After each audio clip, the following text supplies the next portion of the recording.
The next question goes out to Maddie. Maddie, what are some trade war scenarios, like global risks? According to the SIPRI research, the United States remains the country with the highest annual military expenditure globally, and its international arms accounted for 36% of the global total. During this time, Trump accused China of attempting to interfere with the 2018 mid-election without any evidence of allegations. The trade war has spilled over to globally supplied chains and people-to-people exchanges as student visas were denied in the name of national security. Eventually, Trump agreed to leave tariffs on the U.S. product at a 10% rate after January 1, 2019, while China agreed to buy a substantial amount of products from the United States.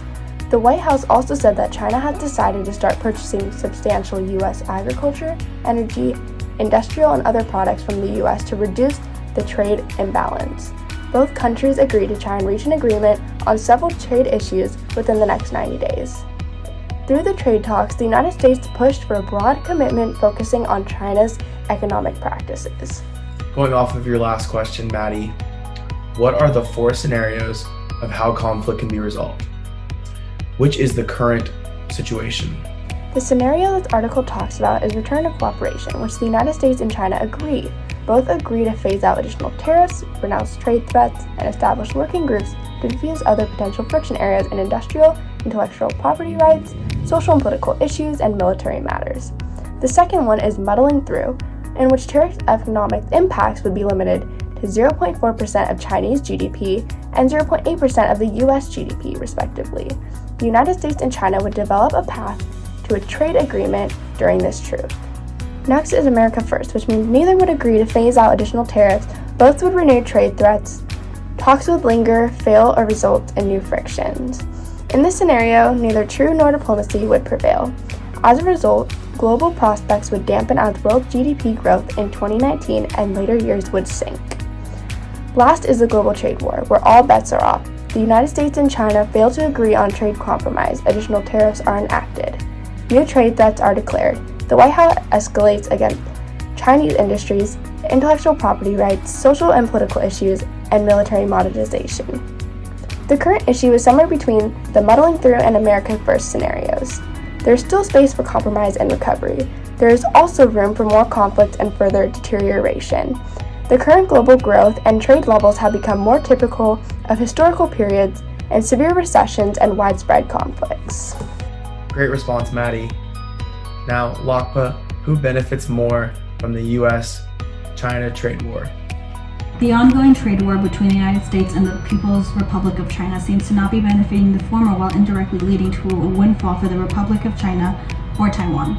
In the first 6 months of the 2016 financial year, Taiwan's exports to the U.S. has picked up substantially as Chinese exports decline. Taiwan has gained $4.2 billion from the surge in exports to the U.S. This is the highest among countries that have recorded increases in exports to the U.S. after its trade war resulted in reduction of Chinese exports. Can you elaborate and tell me what impact the tariffs have on the economy? Trump argued that unilateral tariffs would shrink the U.S. trade deficit with China and cause companies to bring manufacturing jobs back to the United States. Between July of 2018 and August 2019, the United States announced plans to impose tariffs on more than $550 billion of Chinese products, and China retaliated with tariffs on more than $185 billion of U.S. goods. However, U.S. companies primarily paid for the U.S. tariffs, with the cost estimated at nearly $46 billion. The tariffs forced American companies to accept lower profit margins, cut wages and jobs for U.S. workers, defer potential wage hikes or expansions, and raise prices for American consumers or companies. Scaling back tariffs would benefit the U.S. economy and create jobs. Even a moderate rollback in tariffs would increase economic growth and stimulate employment growth. So what is the effect of the U.S.-China trade war? Trade war with China hurts the U.S. economy and failed to achieve major policy goals outlined by the Trump administration. Rather than benefiting the economy, it has reduced U.S. economic growth and employment, resulting in an estimated peak loss of 245,000 jobs. While the agreement made important progresses on long-standing trade barriers in agricultural, financial services, and intellectual property protection, it failed to address a range of administration concerns over Chinese state-owned enterprise discipline, distorting subsidies, and data and cybersecurity and other areas of market access. Emma, did anything positive arise from the tariffs and trade regulations? A few positive things came out of placing tariffs on other trading partners. The most significant probably was the United States-Mexico-Canada agreement, which was a product of the tariffs placed on the two countries. However, that being said, the tariffs negatively impacted the U.S. trade relations and led to a lack of trust in the U.S. overall.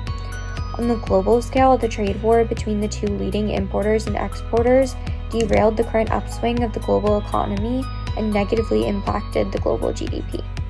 Going off your last question, Emma, how did the Trump administration attempt to combat these issues?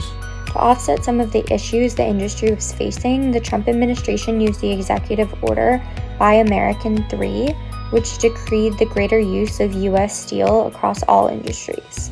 Great response, Emma. Now, Lakba, what is the four-part plan? The first part was to declare China a currency manipulator. Second was to confront China on intellectual property and force technology transfers. Third was to end China's use of export subsidies. And last was to lower America's corporate tax rate to make U.S. manufacturing more competitive. The next question goes to Paulina. Paulina, what was Phase 1's agreement? The Phase 1 agreement was China's commitment to substantially increase imports from the United States in terms of agricultural, industrial, and natural products. This agreement was signed in January of 2020, and China only purchased about 60% of the promised amount of the trade in goods in a year. What were the details regarding Phase 1's agreement? The U.S. Section 301 tariffs continued to cover an estimated of $335 billion of Chinese imports, and the Beijing counter tariffs were applied on about $90 billion of imports of the United States. Chinese companies were also able to find a way to submit requests for an exemption from paying the counter tariffs, which was a little odd considering the Trump administration concern with giving China a final say in negotiations. Going off of your last question, what products were the biggest economic part of Phase 1's agreement? Manufactured products were the biggest economic part of the Phase 1 agreement. These goods had the plan of making up 70% of goods covered by the purchase commitments. Sales to China were able to nearly double from 2009 to 2017, yet the U.S. exports were still continuing to suffer. Overall, they fell 43% short. This trade bloc was continuing to negatively affect the United States and our economy, especially in the auto sector. Aircraft and mobile sectors were starting to struggle due to the inability to use China's auto export market. Going off of your last question, what did the implementation of product exclusion pay on tariffs? Both anti-dumping and countervailing duties exclusions complicated the assessment of the strictness of the U.S. and China trade policy. Product exclusions would actually reduce the average tariff if China would have chosen that route. Any policy negotiation, statutory requirement, or economic modeling could potentially have had little impact on the trade, given others that would also impede import of that product. Emma, how did the other countries respond to the trade war? The ongoing trade war gave way to a trade war including multiple partners, as the tariffs were not strictly placed on China, but other countries as well. Other trading partners such as the EU, Turkey, India, and many more were implementing retaliatory tariffs against the US. Ultimately, the Trump administration was alienating other trading partners and overall cutting the country off from global trade. The US economy was hurting as fewer American products were being consumed around the globe. Can the US find new partners? Unfortunately, in industries like agriculture, China was the #1 consumer and importer. The US had to search for consumers elsewhere, but these orders did not nearly cover the previous orders from China. With China being one of the US largest trading partners by a large margin, it requires many more relationships and resources to fill the holes left behind. Now, the next question goes out to Paulina. Can you describe some of the potential long-lived trade effects based on the US policy changes towards China? The United States placed tighter limits on semiconductor exports due to the concern for national security purposes, which could play a role in the decreased exports once again. The U.S. also placed bans over the concerns over forced labor, which included imports of cotton and tomatoes. from certain regions, which could potentially had an effect of a large share of the imports from China.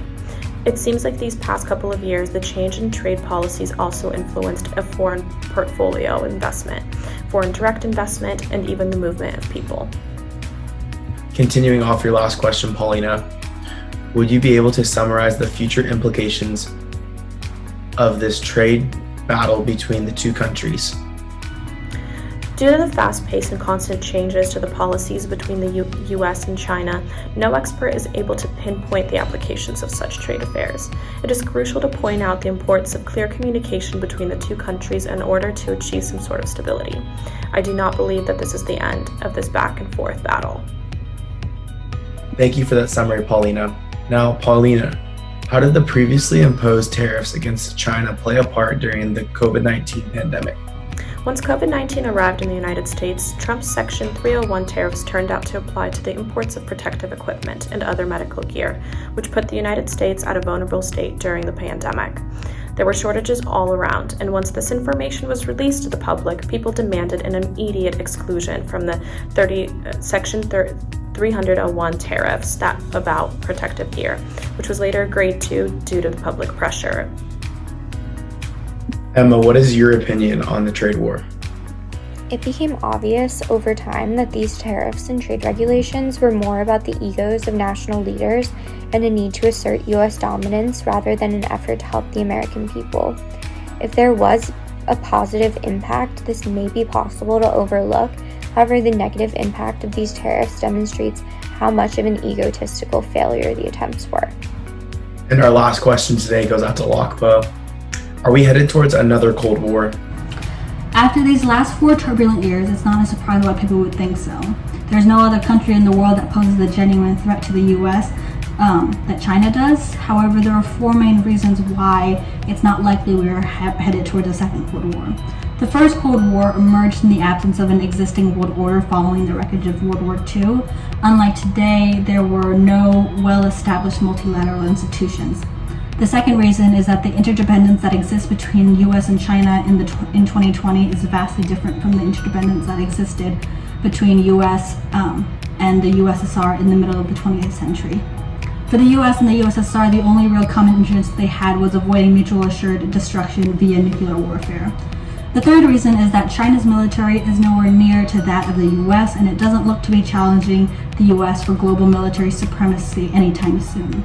This is a critical distinction with the old Cold War, where the USSR was never a serious economic competitor to the U.S., even though it was a military one. Finally, there are policy limitations of both countries to consider. Given the actual goals of both countries, entering a genuine Cold War would be a massive strategic mistake and something that should be avoided at all costs. Well, that's all we have today on Chataway. I'm your host, Tyler Hardigan. Thank you so much to all of our panel members. Hopefully you guys enjoyed it. Have a good one.